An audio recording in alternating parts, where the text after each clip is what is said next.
Padayon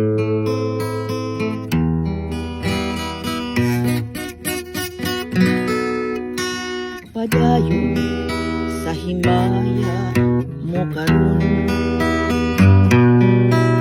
ang patikang nangagiinugon.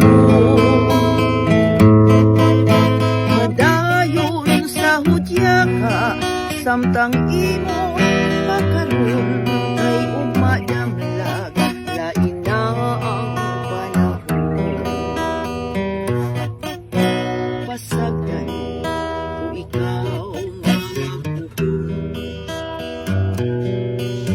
sa imong pagmayakaw ay tupon.